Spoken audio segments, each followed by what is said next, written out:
justícia hauria de ser un instrument cabdal per garantir drets i deures als ciutadans. Però avui no és més que una institució desbordada, al límit del col·lapse. I el PP no és pas aliè a aquest deteriorament actiu de les estructures de la justícia. Vostès han mastofejat els tribunals. Com ho deia l'exministre Fernández Díaz?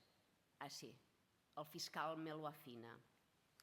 Que la separació de poders dins l'estat espanyol és una farsa, ho sap tothom. La politització del poder judicial i la potenciació d'un model on prima la ideologia per damunt de l'eficàcia o l'equitat ens ha conduït a on som. S'han vulnerat drets de ciutadans catalans mentre es blindaven els privilegis immerescuts de la monarquia espanyola, restituïda, ha dit, recordem-ho tots, pel feixisme.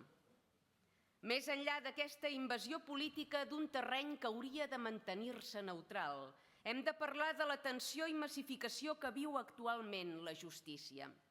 A Catalunya, per cada 1.000 habitants hi ha 160 litigis. La nostra nació supera amb escreix moltes comunitats espanyoles.